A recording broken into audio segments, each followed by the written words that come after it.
마테리얼의 편집인 함연선입니다. 반갑습니다. 네, 안녕하세요. 저는 이하입니다. 저는 금동현입니다. 네, 발표 그럼 시작하겠습니다. 일단 저부터 발표를 시작해서 함연선 씨 그리고 금동현 씨 순서로 각자 20분씩 다른 주제로 이야기를 해보려고 하고요. 금동현 씨 발표가 끝나고 나서 질의응답 시간을 좀 가지도록 하겠습니다. 네, 저는 먼저 하루인생에서 윤건택 감독이 표현하고자 한 리얼함이란 무엇일까라는 주제를 좀 얘기를 해보려고 하고요. 뒤에서는 장르 영화에서의 윤리적 재현에 관한 문제에 대해서 이야기를 좀 해보려고 합니다. 네, 바로 윤건택 감독의 리얼함에 관한 얘기를 해보겠습니다. 하루인생 홍보 내용을 보면 개봉 당시 홍보 내용을 보면 키워드로 삼았던 단어가 실감나는 영화입니다. 윤건택 감독도 인터뷰에서 하루인생을 통해서 관객에게 실감을 주고 싶었다고 반복적으로 밝히고 있기도 한데요. 다른 분들은 어떻게 느끼셨을지 잘 모르겠지만 일단 저는 처음에는 당장에는 이 말에 동의하기가 좀 어려웠어요. 최근에 실감나는 영화들이라고 하면 3D IMAX 마블 영화처럼 시각적으로 정교하게 어떤 내적인 닮음을 추구하거나 눈앞에 있는 것 같은 느낌을 주는 영화들이 있고 혹은 주인공들이 초능력을 쓰거나 마법 같은 걸 부려도 시각적으로나 서사적으로 무결해서 실제 있을 것 같은 느낌을 주는 영화들을 주로 실감난다고 표현을 하는 것 같습니다. 그런데 하루인생은 2004년 영화임에도 불구하고 지금 봐서는 이제 제 눈에는 세트가 너무 세트 같아 보인다든지 시대는 빠르게 지나가는데 배우들의 얼굴은 그대로라든지 시간을 단절적으로 나열해서 보여준다든지 하는 부분에서 요즘 말하는 실감이라는 것과는 좀 거리가 있다고 저는 생각을 했습니다. 그래서 저는 도대체 이 영화가 어느 부분에서 실감이 나는 것인지 이 생각에 조금 과몰입을 해서 윤건택 감독이 추구하는 실감, 리얼리티란 무엇일까를 영화의 세트랑 분장 그리고 서사 전개를 중심으로 좀 짚어보도록 하겠습니다. 그래서 세트 얘기부터 해보면 하루인생의 세트는 당시 기준으로는 되게 굉장히 공들여서 지어진 세트였다고는 합니다. 60, 70년대 소품이 3톤 분량 정도가 들어갔다고 해요. 그래서 개봉 시기에 맞춰서 세트장을 이제 일반의 입장료를 받고 공개하기도 했었거든요. 그런데 이제 한 가지 이 영화가 1957년을 시작 기점으로 잡고 있는데 명동 거리에는 전쟁의 상흔 같은 것들이 전혀 드러나지 않습니다. 하루인생 개봉 당시에 시내21에서 정성일 평론가가 진행했던 감독 인터뷰를 보면 윤건택 감독은 이 영화를 만들 때 보증을 하는 것이 중요한 건 아니라는 생각을 했다라고 말을 하거든요. 어떤 시대를 총체적으로 정리하는 것은 책으로도 충분하다고 말을 하는데 그리고 하루인생이 역사적 사실을 배경으로 다루고는 있지만 주제는 한 인간의 몰락을 추적해가는 영화이기 때문에 전쟁이 남긴 흔적들을 힘을 들여서 표현할 필요가 없다는 판단을 했고 전쟁을 다루려고 했다면 그렇게 표현을 했을 거라고 말을 하거든요. 근데 이제 단지 윤건택 감독은 건달이든 누구든 실제 삶을 영화 안에 드러내야 되기 때문에 리얼리티가 필요했고 윤건택 감독 세대 스스로가 체험했던 실상을 충실히 하면 영화를 살아있는 것으로 만들 수 있을 거라고 생각했다고 말을 합니다. 아무튼 저는 중학교 때 드라마 야인시대를 보고 자란 사람입니다. 그래서 이 영화에서 흘러가는 배경이 사실적으로 보이지는 않더라도 익숙하기는 했어요. 그래서 야인시대는 2002년부터 2003년까지 1년 동안 방영된 124부작짜리 드라마입니다. 기억하는 분도 계시겠지만 최고 시청률이 57%까지 갔던 드라마거든요. 하루인생 개봉이 야인시대 방영 종료 바로 1년 뒤인 2004년이니까 당시 영화를 보는 관객에게는 제가 느낀 것보다도 더 그 영화의 시각적 배경이 익숙했을 거라는 추측을 해볼 수 있었습니다. 실제로 하루인생 세트가 부천 판타스틱 스튜디오에 설치된 야인시대 세트를 공유하고 있기도 했고요. 근데 여기에서 익숙함이라는 것, 그러니까 시각적 익숙함이라는 걸 좀 설명을 해보자면 우리가 거리를 걷거나 어딘가로 때 내 주변의 사물이나 건물 하나하나가 리얼하게 만들어졌는지 아닌지, 뭐 진짜 같은지 가짜 같은지를 생각하면서 바라보지는 않잖아요. 예를 들어서 처음 가보는 곳에서 느끼는 낯설다는 감각도 시각적으로 진짜 같고 가짜 같고의 문제가 아니라 인지 차원에서 발생을 합니다. 하루 인생의 홍보 키워드이자 인권택 감독이 말하는 실감이라는 것이 어떤 시각적 닮음이나 매끈함의 문제가 아니라면, 그러니까 말 그대로 인지 차원에서의 실제 감각을 말하는 것이라면 하루 인생의 실감이라는 것도 야인 시대를 보았을 당시 관객의 익숙함의 차원에서 작동할 수 있지는 않았을까라는 가정을 한번 해봤습니다. 물론 제 경우에 비춰봤을 때 하루 인생이 당시의 관객을 얼마나 성공적으로 실감나게 했을지는 제가 잘 모르겠습니다만, 아무튼 이 인지하는 감각을 화면에 옮긴다는 것에 여기에 좀 집중을 해서 이야기를 이어나가 보겠습니다. 분장 얘기로 넘어가 보면 하루 인생은 1957년부터 75년까지 극중에서 18년이라는 시간이 흐르는데 영화 안에서 배우들의 얼굴에는 큰 변화가 없습니다. 그냥 적당히 스타일 정도만 바꾸는 분장을 하는데 첫관람에서는 저한테는 이 부분도 영화를 좀 실감나게 느끼는 데는 방해가 되는 요소였어요. 그래서 금동현 씨의 표현을 빌리자면 시대는 빠르게 지나가는데 배우들이 옷만 갈아입고 등장하는 느낌이라서요.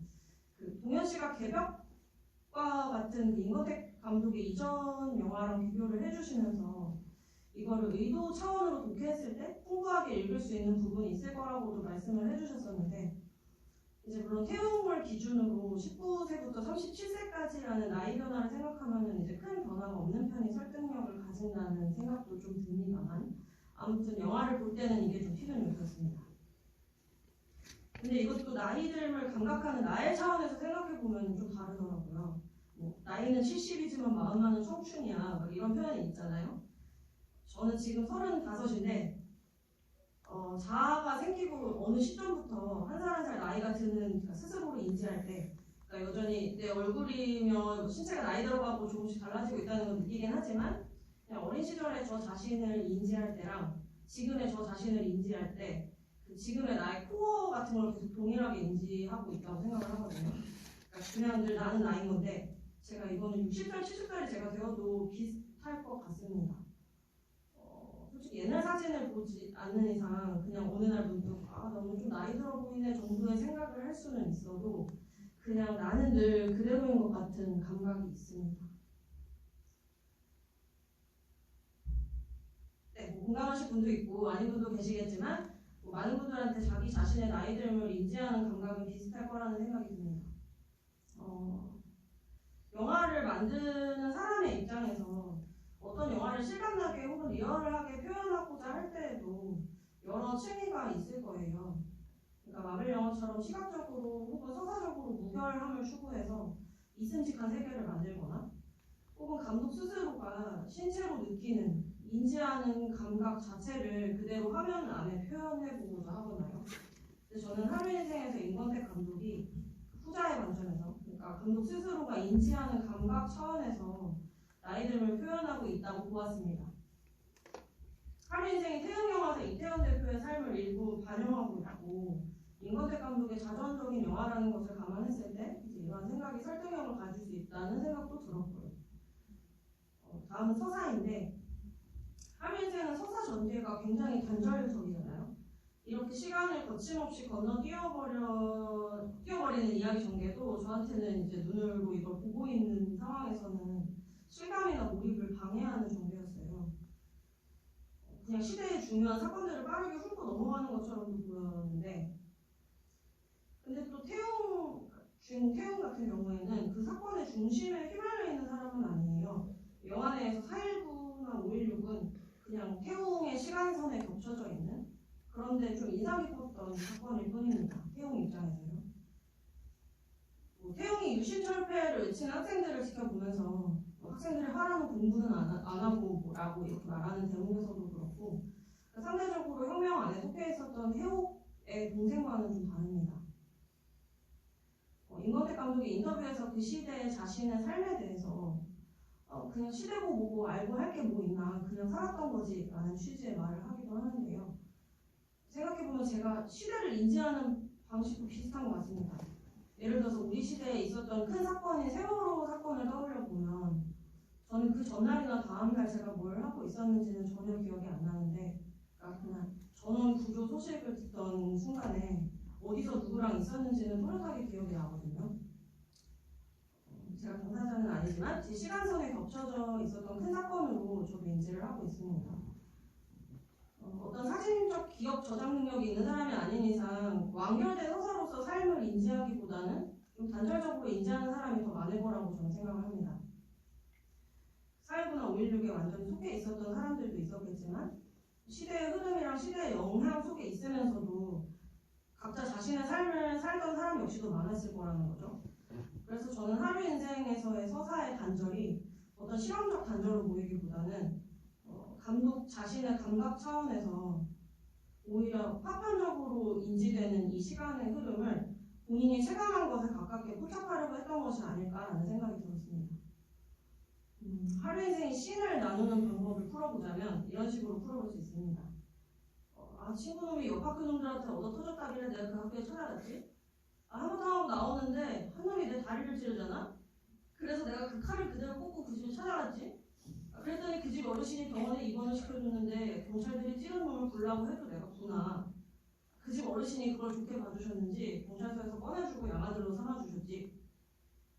첫 장면부터 양아들이 되는 장면까지를 이렇게 풀어볼 수 있을 것 같고, 태욱과 결혼을 약속하기까지 이제 과정을 풀어보자면, 내가 목욕한 사이에 우리 마누라가 우리 집에 찾아온 거야. 집에 갔더니 손수 짜온 니트를 딱 입혀주고 내 다리에 가만히 안기는데 그렇게 내 여자가 됐지. 이런 식으로 사실 풀어볼 수 있을 것 같습니다. 이렇게 과거를 기억하는 방식에 따라서 씬이 나누어지는데요. 임권택 감독은 하루 인생을 비롯해서 하루 인생 이전에 10편 정도 영화를 시나리오 없이 만들었다고 알려져 있습니다. 어느 정도의 이야기만을 가지고 수정을 하면서 새로 써나가는 방식으로 만들었다고 해요. 허문혁 평론가가 하루 인생 촬영 현장에서 임권택 감독에게 이 부분에 관해서 질문을 하니까 임권택 감독이 시나리오는 없어도 시놉시스는 다 되어 있다고, 그래서 제작비 규모도 큰 윤곽은 다 드러나 있다는 말을 합니다. 근데 그냥 단지 편편히 당시 삶의 안에서 얘기를 끌어내서 그것을 충실히 찍고 전체적으로 통일성을 주는 방식으로 영화를 만들어야 해서 그게 굉장히 힘들다라는 말을 하거든요. 근데 이 인터뷰를 통해서도 이런 시간을 인지하는 감각에 입각한 하루 인생의 서사 전개 방법을 유추해 볼 수 있을 것 같습니다. 이런 식으로 시간을 인지하는 방식대로 기억을 화면에 옮기는 것 같은 서사 전개 방법은 보신 분도 계시겠지만 비교적 최근에 개봉했는데 폴 토마스 앤더슨 감독의 리코리시 피자에서도 동일하게 사용되고 있습니다. 근데 저는 하루 인생이랑은 다르게 이 리코리시 피자가 윤리적 재현 문제에 있어서 조금 실패를 했다고 보는데요. 이 이야기는 조금 더 뒤에서 해보기로 하겠습니다.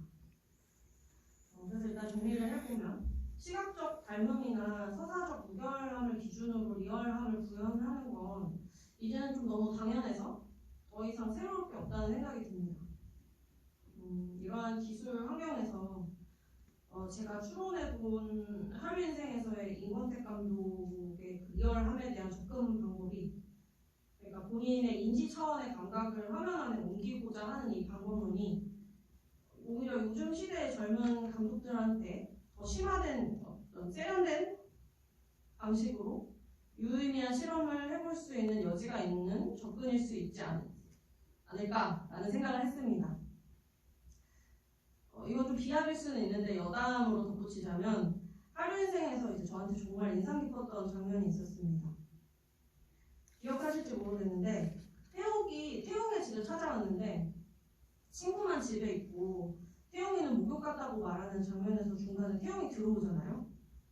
근데 저는 이 장면에서 구현된 이 조승우의 모습에서 임권택 감독님 목욕탕 진짜 많이 다녀보셨구나 이런 생각을 좀 했어요. 이 장면만큼은 정말 시각적으로도 실감이 났는데 목욕 다녀온 사람의 신체적 감각이 잘 포착된 장면이라고 생각을 하면서 이게 은연중에 시각적으로도 리얼하게 묘사가 된 게 아닐까라는 생각을 해봤습니다. 네, 그래서 두 번째로 넘어가면 물 좀 한 번만 먹고 하겠습니다.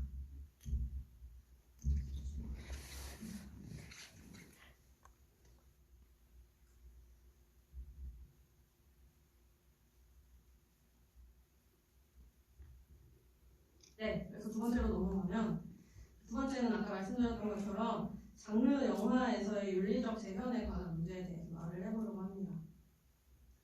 먼저 하루 인생은 장르적으로 갱스터 영화의 자장 안에 있는 영화인데요.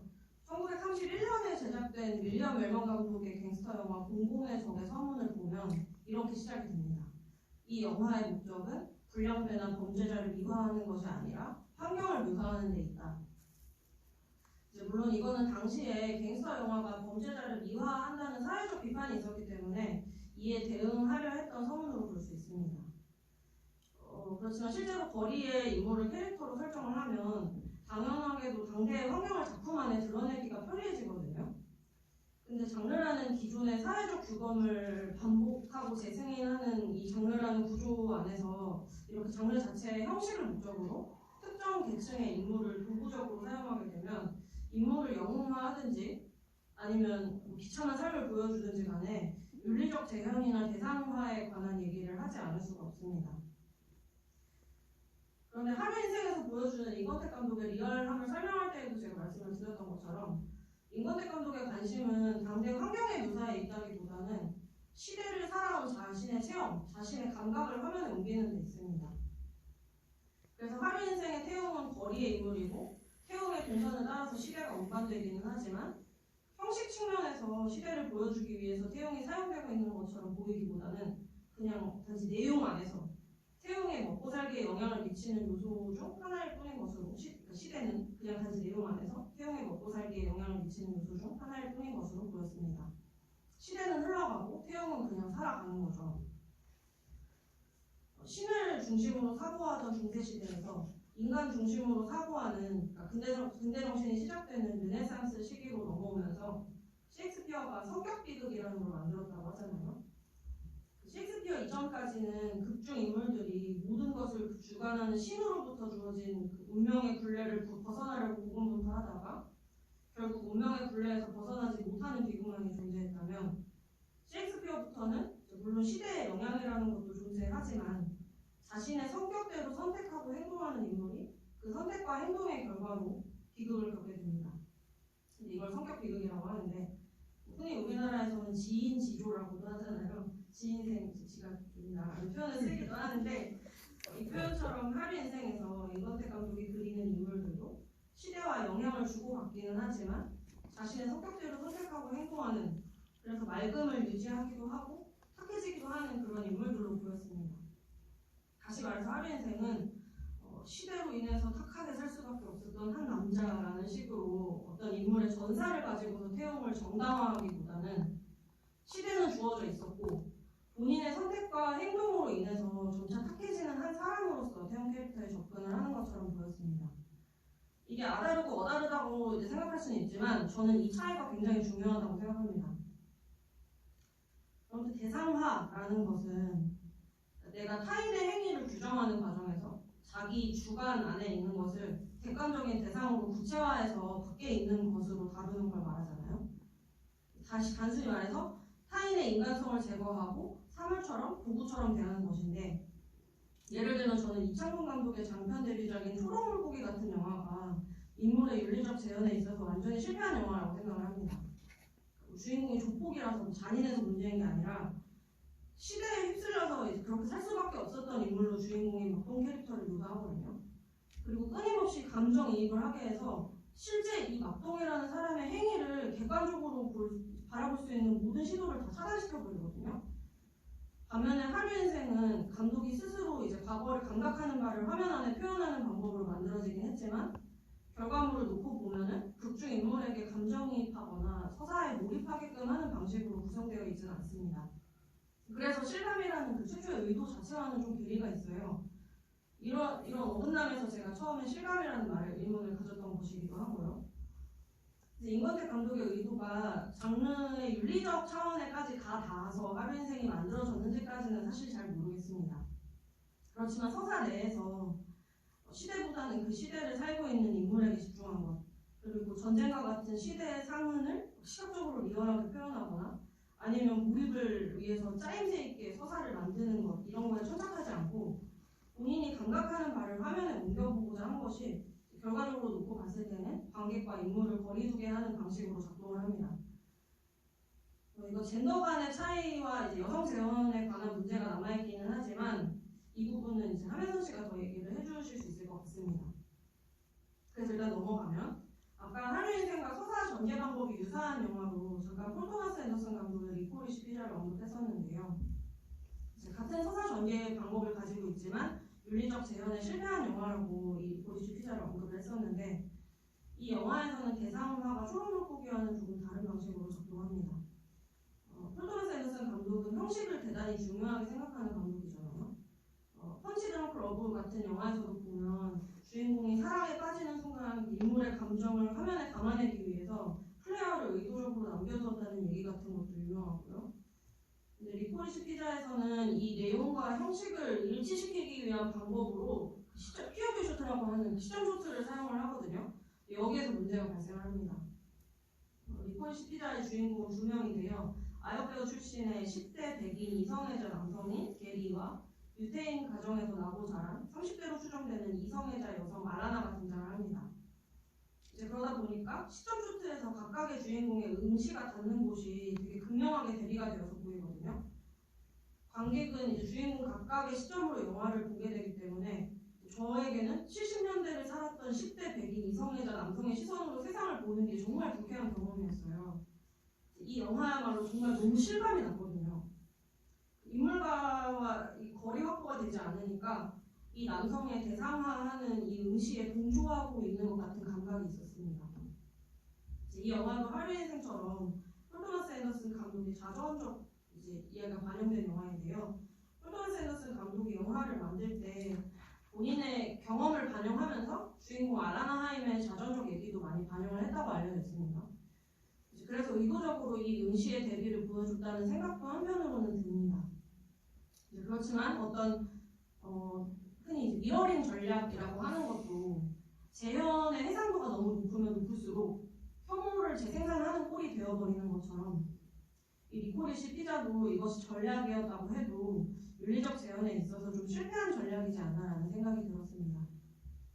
이제 이거는 서사뿐만 아니라 여러 층위에서 윤리적 재현의 문제를 고민해봐야 한다는 얘기를 하고 싶어서 짧게 덧붙였습니다. 아무튼 저는 처음에 사실 앞뒤 사정을 전혀 모른 채로 이태원 영화사 이태원 대표 제작 임선택 감독 구도가 하루 인생을 기점으로 끝났다는 사실을 알았을 때 이태원 대표가 하루 인생을 보고 불쾌했나? 라는 생각을 먼저 했어요. 근데 사실관계를 찾아보니까 이태원 대표가 하루 인생 이후에 이제 나의 시대는 지나갔다 라고 하면서 제작 일선에서 딱 물러났다고 하더라고요. 근데 이게 물론 춘향전을 기점으로 계속 흥행 부진에 몰리고 있기도 했고 이제 은퇴까지의 어떤 흐름이 있었겠지만 저는 임선택 감독의 이 객관적 표현, 그러니까 이태원 대표를 어떤 시대의 피해자처럼 그리기보다 이태원 대표의 성격이라 할 만한 것, 그러니까 유대인들은 흔히 후추파라고 부르는데요. 어떤 그 자신이 선택한 것을 밀고 나가는 이 이태원 대표의 성격이라 할 만한 것을 포착해냈기 때문에 개운한 마음으로 자기 시대를 정리할 수 있었지 않았을까라는 상상을 해봤습니다.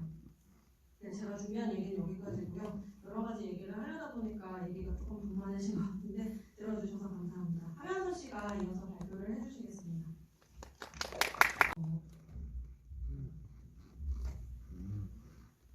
저는 이제 앞서 이하윤 씨가 발표해 주신 내용보다는 조금 두 분이 준비한 내용보다 조금 짧게 준비를 했는데 주제는 이제 여성, 남성 그리고 전형성이라는 키워드를 가지고 발표를 준비를 했습니다. 그러면 이제 발표문을 좀 읽으면서 진행을 해보도록 하겠습니다. 영화에서 어떻게 여성이 재현되고 있는가? 라는 질문을 중심으로 이제 하루 인생을 생각한다면 이 영화는 더 나아가서 임권택 감독은 여성 혐오적이라고 분류할지도 모르겠습니다. 그 하루 인생에서 여성 혐오적 형상은 곳곳에 배치되어 있죠. 가령 해옥은 만삭인 상태에서도 남편을 위해서 손수 밥을 차리죠. 그리고 박세균이 미인이 하는 소리를 듣고 있습니다. 또 첫 아이를 출산한 뒤에 남편이 오랫동안 의절하다시피 했던 시어머니를 함께 뵈러 가는 장면에서도 해옥은 그 양복을 빼입은 태웅 옆에서 혼자 짐도 들고 아이도 들고 있습니다. 아이도 안고 있습니다. 그리고 이 영화에서 가장 폭력적인 장면도 역시 여성 혐오와 얽혀 있다고 생각합니다. 태웅은 자기 아내를 때립니다. 자기가 간통을 저지름으로써 부부간의 의를 상하게 했음에도 불구하고, 그러니까 그 모든 사태의 원인은 자신임에도 불구하고 시종일관 자신에게 차갑게 구는 아내를 때립니다. 그리고 영화는 두 사람이 나란히 침대 위에 앉아서 오렌지 주스를 마시면서 이야기를 나누는 컷으로 바로 넘어갑니다. 이 두 컷 사이에서 변화하는 분위기, 특히나 태웅의 그 불만족스러운 표정에서 만족스러운 표정으로의 변화 때문에 우리는 이 두 컷 사이에 두 사람이 섹스를 하거나 그에 준하는 어떤 친밀한 육체적 교류를 했다고 믿을 수 있게 됩니다. 이것이 제가 생각했을 때 이 영화에서 가장 폭력적인 지점인데요. 그러니까 깡패들의 패싸움 장면도 태웅이 빚을 갚지 않고 엄살을 부리는 어떤 채무자의 아랫도리를 세게 쥐어잡는 장면도 모두 폭력적이라기보단 폭력을 재현하고 있는데 그칠 뿐입니다. 그러나 방금 언급했던 바로 그 장면은 생략됨으로써 오히려 더 생생하게 각인된 두 사람의 섹스가 매우 폭력적이다라고 저는 생각을 했습니다. 그것은 두 가지 측면에서 폭력적이라고 할 수 있는데요. 먼저 해옥이 원치 않는 섹스를 했을지도 모른다는 점에서, 그런 의심에서 자유로울 수 없다는 점에서 이 장면은 폭력적이고, 또 다음으로 만족스레 미소를 지으면서 주스가 담긴 유리컵을 건네는 태웅의 모습이 또한 폭력적이죠. 왜냐하면 그는 자신이 가장 아끼고 가장 친밀하게 생각하는 이의 감정보다도 자신의 불만족이 만족이 되는 일이 더 중요한 그런 사람임을 드러내는 장면이기 때문입니다. 요즘으로 치면 분위기 파악을 못하는 그의 모습은 유독한 남성성의 표본처럼 보입니다. 여기까지 얘기를 하고 나니까 헷갈리는 게 있습니다. 임권택 감독은 과연 이 유독한 남성성을 폭로하고자 또 전근대적인 가부장적 남성성을 비판하고자 태웅을 앞세운 것일까요? 그 옆에 어머니 돼지 같은 얼굴을 하고 있는 해옥을 세워두면서 말입니다. 사실 저는 그렇다고 잠깐 오해했습니다. 특히 마지막 장면 때문에 더욱 그랬는데요. 그 마지막 장면을 좀 설명하자면, 모든 난리법석을 지켜보아온 사람, 그리고 그 난리법석 속에서 태웅을 지켜보고 지지해온 사람으로서의 해옥의 감정은 큰 표정 변화 없이 그저 얼굴 위를 흐르는 한 줄기 눈물로 표현됩니다. 이 강렬하고도 수수께끼 같은 장면으로 인해서 이 영화의 주인공은 순간적으로 해옥이 되어버립니다. 그녀는 왜 우는 것일까요? 제가 가장 유력하다고 생각하는 가설은 그것이, 그 눈물이 태웅을 선택한 자기 자신에 대한 어떤 자기 연민에 가까운 게 아니었을까라는 생각을 했습니다. 영화 속의 모든 난리법석을 매듭 짓는 해옥의 눈물은 마침표와 같은 강렬함을 가집니다. 이러한 맥락에서라면 하류 인생을 유독한 남성성으로 인한 고통을 감내하는 여성성을 드러내는 임권택의 영화라고도 볼 수 있을 것 같습니다. 말하자면 하류 인생의 기획이란 어리석게 낡아버린 남성성과 그것에 상대함으로써의 여성성을 나란히 놓고 대비시킴으로써 이제 남성성의 모순을 드러내는 것이 아닌가 하는 추측이 가능해지는 것이죠. 일련 말이 되는 듯 한데요. 조금 옆길로 샌 듯하지만 홍상수의 영화도 비슷한 오해를 받곤 합니다. 그 오해가 주장하는 바는 다음과 같습니다. 홍상수의 영화 속 유독하고 찌질한 남성 캐릭터들의 등장은 사실 그 남성성에 대한 자조와 비판을 목적으로 한 것이라는 얘기죠. 저는 임권택과 홍상수에 대해서 이렇게 이야기하는 것을 선해의 오류라고 부르고 싶습니다. 곡해의 반대인 선해를 얘기했는데요. 제가 선해라는 말을 한 이유는 이제 두 감독을 정치적으로 올바른 선택을 하는 남성으로 그러한 해석이 만들어주고자 했기 때문입니다. 그리고 그러한 선해의 혜택은 제가 생각했을 때 그 두 감독보다는 두 감독의 영화를 재밌게 보는 나가 받게 된다고 생각을 합니다. 그러니까 자신의 기준에서 일종의 죄책감 없이 그 두 감독의 영화를 좋아하고 사랑할 수 있는 알리바이가 만들어지기 때문이죠. 그런데 또 한편 홍상수와 임권택에 대해서 반대의 주장도 가능합니다. 좀 더 일반적인 주장이라고도 할 수 있을 텐데요. 그들의 영화가 여성 혐오적이다라고 말하는 거죠. 좀 갑작스럽지만 임권택 감독은 1934년생이고요. 홍상수 감독은 1960년생입니다.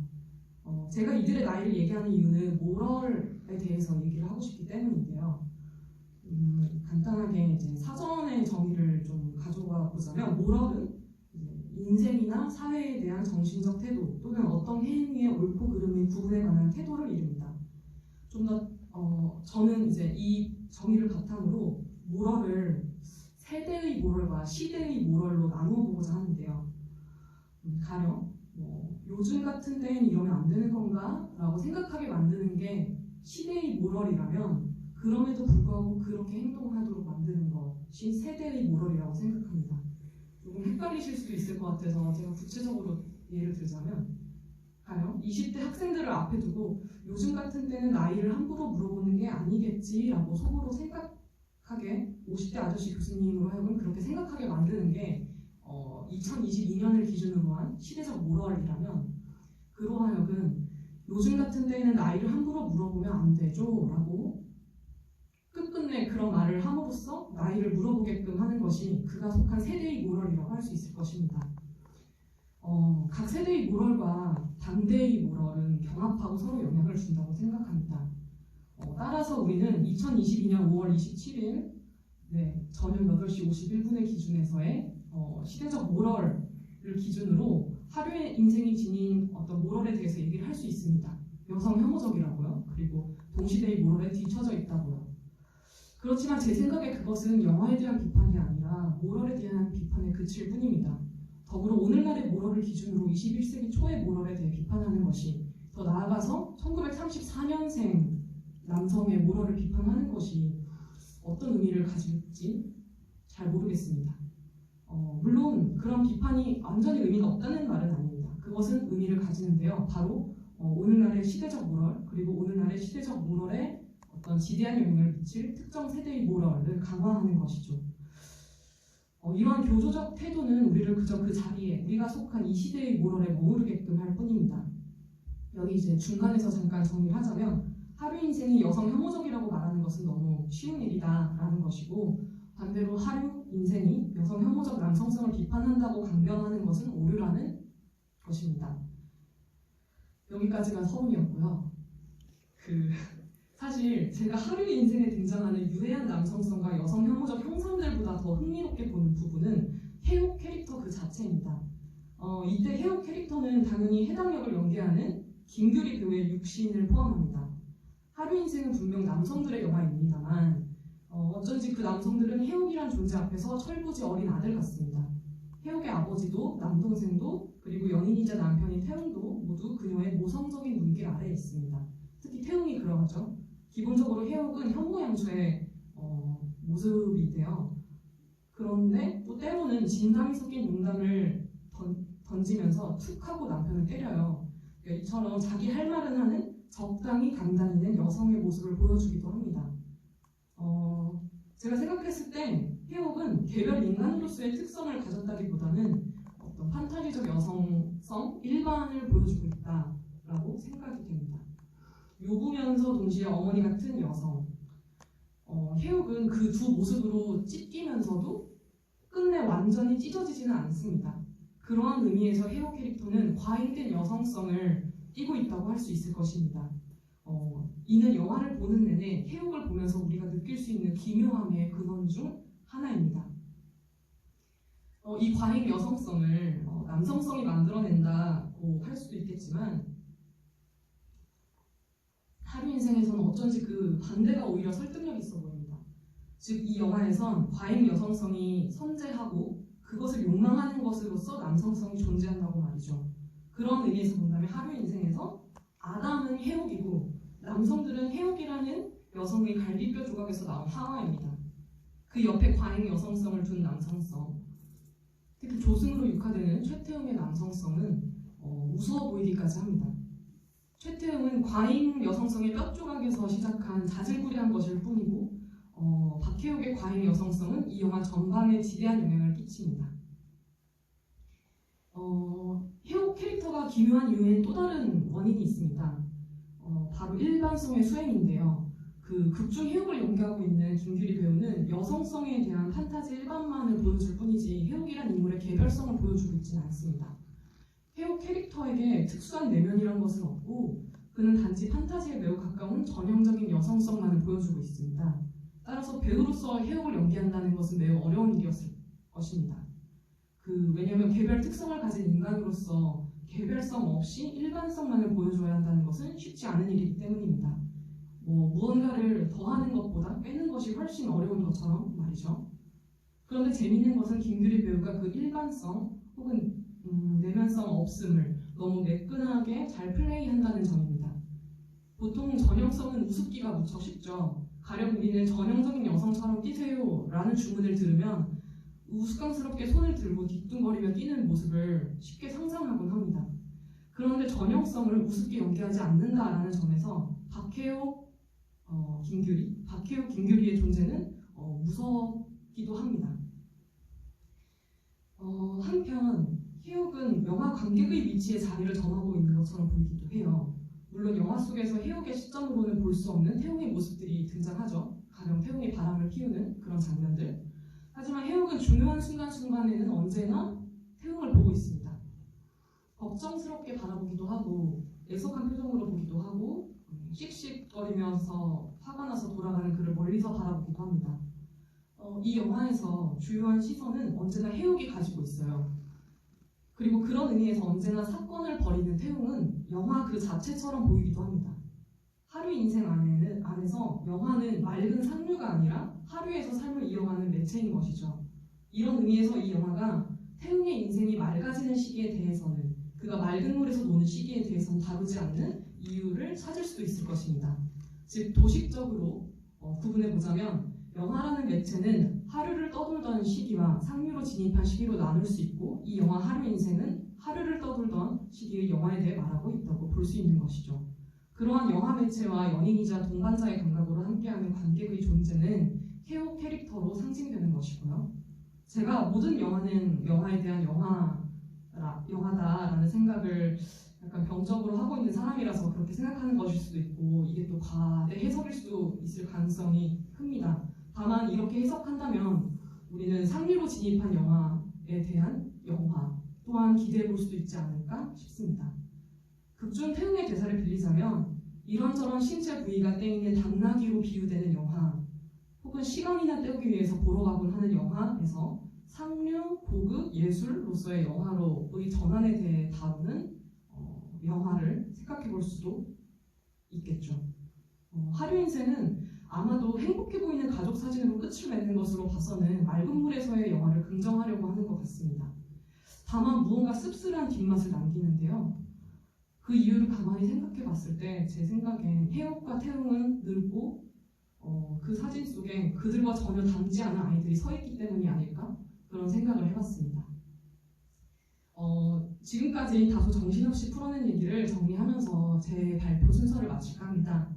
이제 요부와 어머니로 찢어지면서도 끝내 완전히 찢기지 않는 괴물로서의 여성 그리고 내면이 없음으로 하여 즉 뒤집었는데 아무것도 없음으로 하여서 발생하는 어떤 으스스함 저는 이것이 이 영화의 여성 혐오적 형상인 박혜옥, 김규리로부터 제가 생산적으로 발견해낼 수 있었던 무엇이었다고 생각합니다.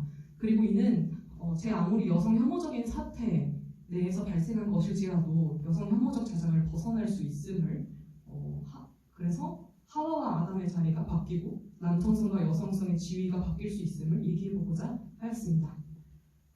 마지막으로는 이 영화 하루 인생이 영화에 대한 영화이며 특히나 하루에서 놀았던 시절의 영화 매체의 영화에 대한 영화일지도 모른다라는 과대 해석까지 나아가 보았습니다.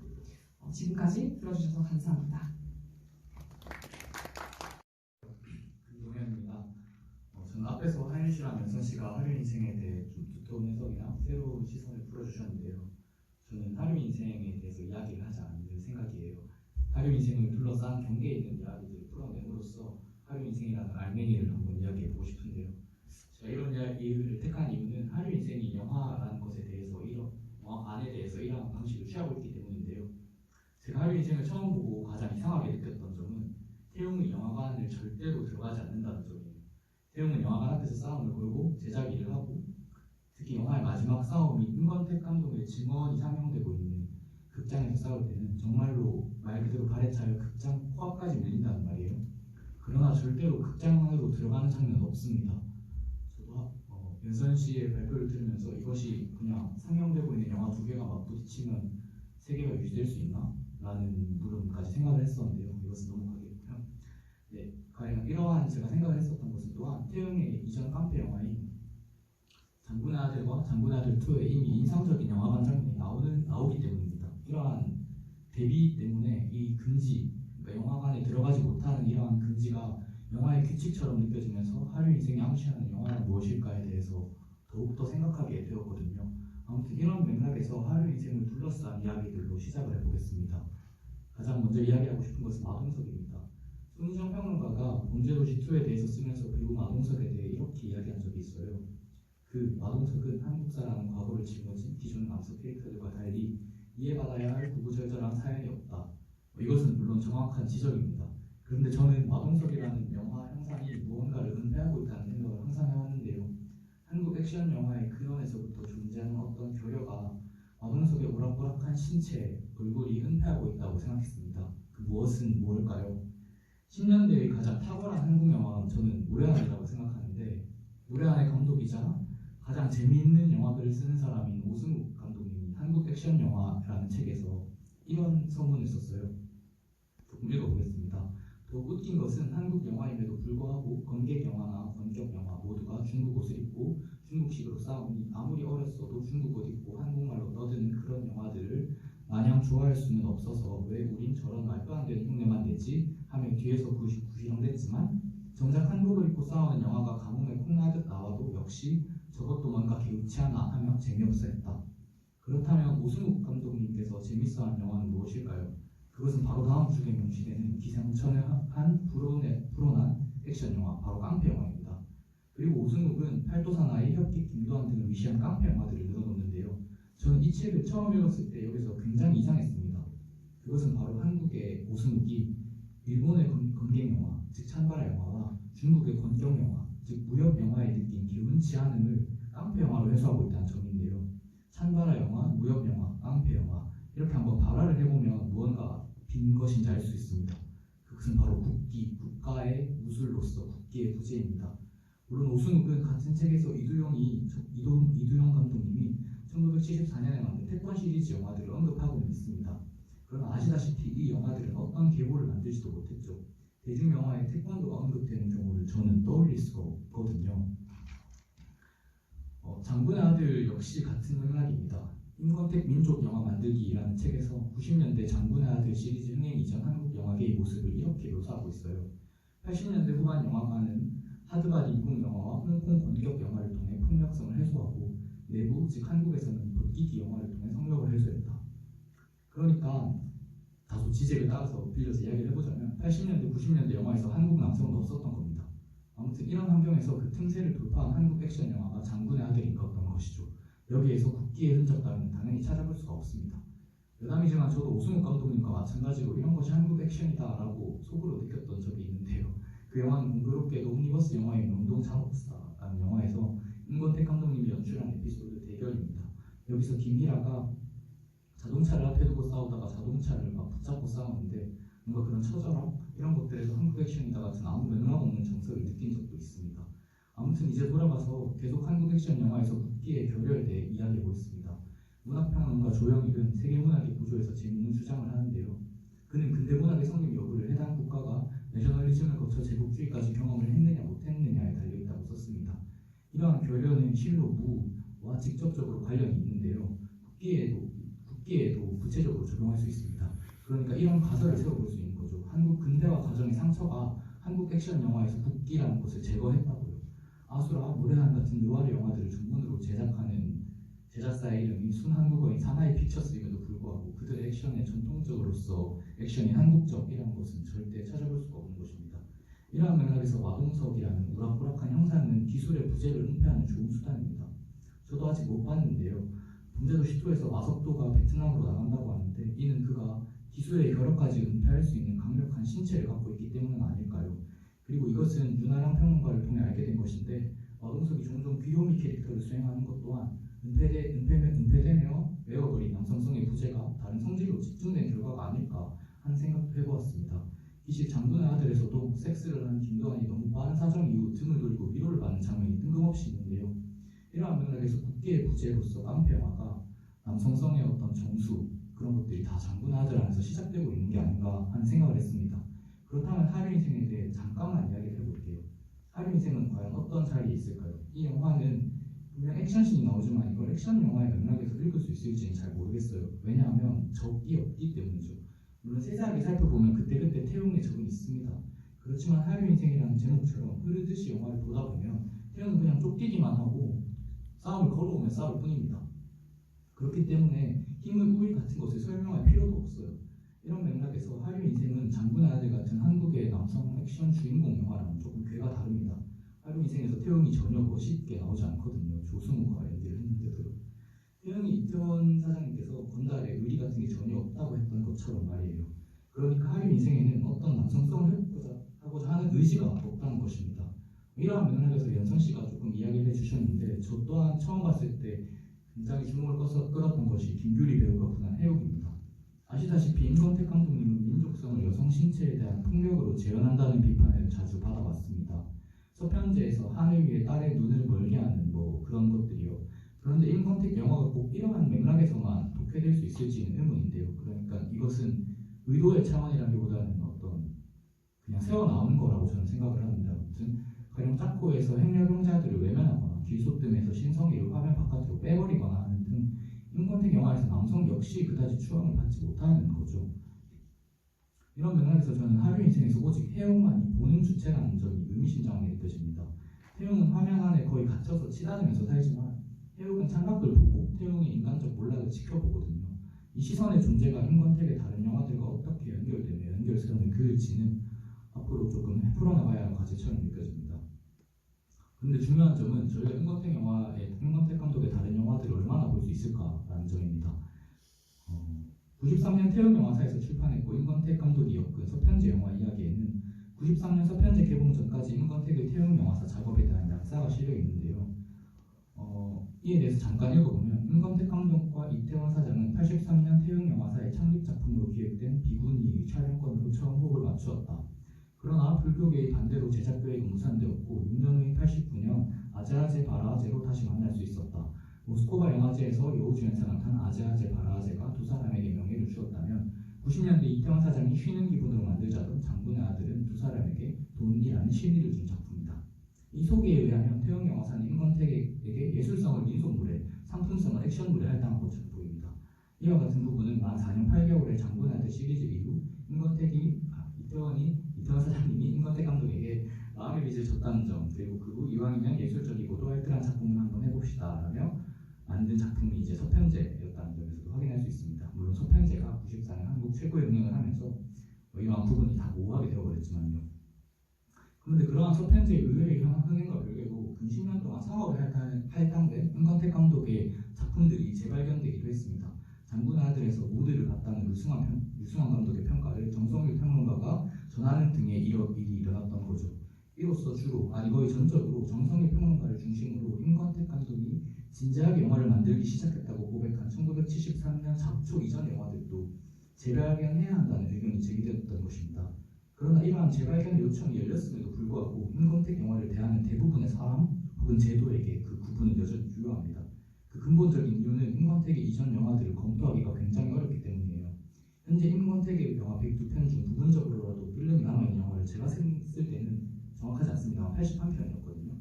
이 영화들 중에 물리매체로 구매할 수 있는 임권택 영화는 모두 잡초 이후의 영화입니다. 그러니까 1973년 이후의 영화인 거죠. 그리고 자료를 방문하지 않고 불법, 그러니까 법 외 다운로드라고 저는 이야기하고 싶은데 법 외 다운로드로 가용 가능한 방법을 모두 총동원하면 비공개 트래커 등 인터넷에 밝은 사람들이 구할 수 있는 영화까지 합쳐도 총 55편에 불과해요. 이 중 잡초 이전 영화는 11편밖에 없고 욕망의 결산부터 잡초 이전까지 만들었다는 다치마와의 영화는 총 8편밖에 없는 거죠. 이로써 구분이 낡았다고는 하지만 실제로는 작동해버릴 수 없는 물적 조건이 있는 것입니다. 원안의 거리에 눈이 날린다가 훌륭하다는 말을 많이 들었어도 그 영화가 무엇이 훌륭한지를 보려면 자료원에 방문을 하는 방법밖에 없는 거죠. 아무튼 잠깐 세워나가서 임권택의 전작 비평을 진행하고 있는 또한 전작에 대한 인터뷰를 진행하고 있는 정성일 평론가에 대해 좀 이야기를 해보겠습니다. 정성일 평론가는 1986년 11월 둘째 주 화요일에 남산으로 올라가는 길목에서 임권택 감독을 만났다고 합니다. 공포의 외인구단으로 돈을 번 이장호 감독님이 한국영화감독 총서를 제안했고 정성이 임권택 감독을 택한 게 계기였던 것이죠. 여담이지만 이 영화 흥행에 성공한 감독이 평론가에게 한국영화감독 총서 같은 시리즈를 제안한다는 사실이 제가 지금 생각하기에는 굉장히 낯선 일입니다.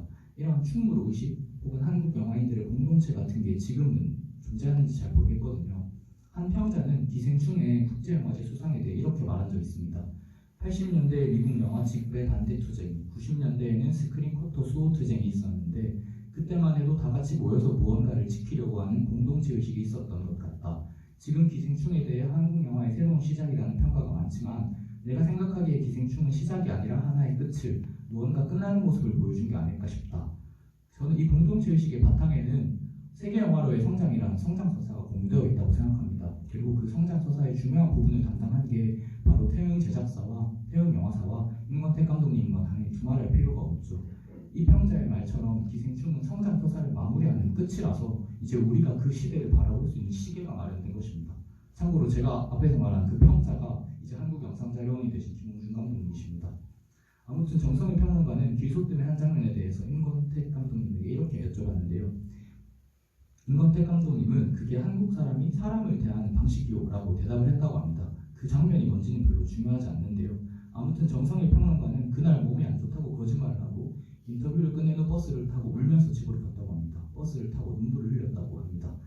내가 이제까지 영화를 보고 책을 읽은 것이 도대체 무엇인지, 도대체 내가 어디서부터 잘못된 것인지 가늠조차 할 수 없었다라고 생각했다고 해요. 정성희 평론가에게 임권택 감독님은 그의 영화에 대한 관념을 바꾸는 사건이었던 거죠. 그런데 정성희 평론가는 임권택 감독의 영화에 대한 질문을 모두 사회인 임권택 감독의 인격에서 답변을 찾고 있습니다. 정성희 평론가가 감독한 녹차의 중력과 102번째 부름에서 그런 게 노골적으로 드러났는데 임권택 감독이 차를 내려주는 장면을 기다려야 한다거나 다큐멘터리 중반부에 영화는 살아온 만큼 찍는 거예요 같은 임권택 감독의 말을 삽입하는 거죠. 이것이 저에게는 뭐랄까 정말 관념을 흔드는 사건으로서 정성희의 임권택 감독에 대한 에로스, 찐사랑처럼 느껴지지만 정성희 평론가가 그냥 영화의 문제를 삶의 문제로 해소하고 있다고 생각도 하거든요. 물론 102번째 부름이 임권택 감독님 영화에서 리듬의 중요성을 일깨우고는 있지만 인격이나 한국 사람의 도덕 같은 측면을 내세우면 내세울수록 임권택 감독의 영화를 임권택 감독으로부터 못 구해내는 계기가 마련된다고 저는 생각하거든요. 여하간 이제 임권택의 볼 수 없는 영화들로 되돌아가 봅시다. 한편으로는 임권택 감독의 작주 이전 영화가 왜 그리 많이 배포되지 못했을까라는 질문을 던질 수 있습니다. 저는 그게 그러한 구분을 흐트리는 작품이나 장면을 명확하게 설명하지 못했기 때문인 것 같은데요. 소위 작가 영화로서 발견되기 쉬운 그럴 거라고 생각하기 때문입니다. 죄송합니다. 소위 작가 영화로 발견되기 쉬운 조건 일반에 해당하는 것에 가깝겠으나 많은 평론가들에게서 임권택 영화의 특권적인 쇼트 혹은 쇼트의 연계를 찾을 때 그 특권성은 대부분 감독의 인격성 같은 것에서 찾아지거든요. 가령 짜코에서 두 행여 병자를 무시하면서 쫙 빠지는 카메라라거나 귀소뜸에서 신성희를 따라가지 않는 카메라의 고정, 춘향전에서 춘향의 고문 장면으로부터 멀찍이 떨어지는 카메라 같은 거죠. 이처럼 주로 인격성과 연결되는 임권택 감독의 특권적 쇼트는 사실 잡초 전해에 개봉한 옴니버스 영화 명동 잔혹사에서도 찾아볼 수 있습니다. 이것을 전략적으로 채택해서 조금 그 전 영화들을 저는 볼 수 있으면 많이 검토할 수 있는 계기가 마련됐으면 좋겠는데요. 아무튼 이 영화에는 등장인물이 희가 강간을 당할 때 카메라가 평심을 잃고 엄청 흔들흔들거려요. 생각해보면 명동 잔혹사에는 대결 앞에 위치한 두 영화, 변장호 감독이 감독한 시끄러운 거신께와 최인영이 감독한 갖고 싶은 여자가 있는데 이 영화의 결말에서 여성은 쓸데없이 죽습니다. 남자를 지키려고 몸을 던져서 총알을 맞는데 바로 다음 장면에서 탐험의 남자가 죽어버립니다. 또 다른 영화에서는 자신을 갖기 위해 두 남자의 싸움을 막기 위해서 자살하지만 또 바로 끝에 두 남자가 싸움 끝에 죽어버려요. 그러니까 원한의 거리에 눈이 날린다와 돌아온 자와 떠나야 할 자를 통해서 임권택 감독님이 71년, 72년에 손을 씻는 인물을 등장시킬 때 도대체 무엇이 부끄러웠을까라는 점을 생각해 볼 수 있는 거죠. 시끄러운 거신께와 갖고 싶은 여자와 달리 임권택 감독이 연출한 에피소드 대결에서 강간을 당한 희는 결국 자살을 하지만 김이라가 보낸 상은 조직을 일망타진하고 경찰에 자수해버려요. 그래서 소영이라는 여자 인물이 평화로운 명동에서 이제 꽃집을 할 수 있게 되거든요. 이런 점에 대해서 조금 더 이야기가 많이 나왔으면 좋겠습니다. 사실 이런 말씀을 드리는 건 제 개인적인 사욕 때문인데요. 모두 임권택의 유명하지 않은 영화들이 더 유통되었으면 하는 바람 때문이에요. 임권택 감독하면 서편제나 난다라 등을 이야기하지만 저는 작년에 한국영상자료원 나도 프로그래머 이벤트를 통해 이혜윤 의상감독님이 소개되면서 웹에 공개된 흐르는 강물을 얻지 마그랴를 보고 정말 깜짝 놀랐었거든요. 그 후로는 흐르는 강물을 얻지 마그랴를 극장에서 보거나 최소한 좋은 컨디션의 파일로 보고 싶은 게 제 큰 소망이 되었는데요. 저는 어떤 영화를 어떤 환경에서 보고 싶다거나 하는 소망이 정말로 없는데 흐르는 감을 얻지 막으려 만큼은 언젠가 한 번쯤 볼 수 있었으면 좋겠습니다. 임권택 감독의 세계가 넓어서 굉장히 탐사가 많이 안 되었다는 생각을 여전히 하거든요. 임권택 감독이 늙은 감독이라 예전의 감독이라고 하더라도 사실 저희가 아는 부분이 정말 적다고 생각합니다. 저는 한국 고전 영화의 새로운 감독들을 찾고 싶기도 하지만 우선 임권택 감독님의 과대대표되지 않은 다른 영화들을 한번 보고 싶다는 생각을 소박하게 하고 있어요. 이 발표의 서두에서 읽었듯이 저는 하류 인생에 대해 이야기하지 않고 그것을 둘러싼 이야기들을 풀어보고자 했습니다. 그런데 하류 인생의 형상조차 못 그릴 만큼 아주 조그만 이야기를 하는 것 같은데 그것은 제 능력에 불차있기도 하지만 임권택 감독님의 세계가 제가 탐사할 수 없을 만큼 너무 광대하고 또 어떤 부분은 벽으로 가로막혀 있기 때문이 아닌가 하는 생각을 했습니다. 네, 이상입니다. 잘 끝까지 들어주셔서 감사하고요. 여기 QR코드로 그 카카오톡 오픈 채팅방에 들어오셔서 질문을 남기실 수가 있는데 지금 질문이 없거든요. 질문이 혹시 두 분은 서로의 어떤 발표에 대한 질문이 혹시 있으실까요? 혹시나 질문하고 싶은 관객분들께 시간을 드리기 위해서 한번 여쭤봅니다.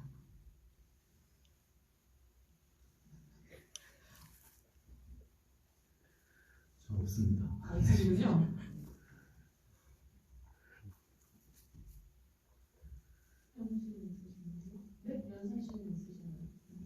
아, 저요? 저는 없습니다. 만약 질문이 없으시면 그냥 이대로 끝을 내는 걸로 할게요. 끝을 내도 될 것 같고요. 금요일 밤 2시에 잘 질문을 받았습니다. 질문이 들어왔네요. 네, 질문 제가 한번 읽어보겠습니다. 조금 다른 얘기라 죄송하기도 하지만 질문 드립니다. 한국 영화 내셔널리즘의 어떤 축이라고 할 수 있는 국제시장의 윤재균과 그의 이전 페르소나 임창정도 한국 남성의 대표 얼굴이라고 할 수 있을까요? 황정민의 검댕 묻은 얼굴이 드러나기 이전의 광대, 슬픈 얼굴과 우스꽝스러운 얼굴을 번갈아 보여주는 수치 어린 준 가장의 인물이요. 그리고 이것이 마동석에게 흡수되었는지 아니면 왜 따로 존재하고 있는 어떤 것인지 생각이 궁금합니다. 이에 대해서는 제가 네. 그러게요. 저도 임창정이 진짜 중요한 사람이라고 생각하거든요. 왜냐하면 임창정 가수님 이제 유튜브에서 뮤비 같은 거 보시면 임창정 가수나 임창정님이 아니라 다 임창정 형이라고 하거든요. 그러니까 이 거대한 이 형님 네트워크의 어떤 중요한 부분이 임창정이라서 그 사람을 잘 이야기를 하는 게 중요하다고 생각하는데 근데 이 마동석에서 이야기할 때 나오는 남성과 임창정이라고 이야기할 때 나오는 남성이라는 것이 조금 다르긴 한 것 같아요. 그러니까 마동석은 그것을 은폐할 수 있는 능력이 있는데 임창정은 그것을 은폐할 수 있는 능력이 그러니까 자신은 갖고 있다고 생각하는데 뮤비를 보면 근데 그것이 절대 은폐가 되지 않거든요.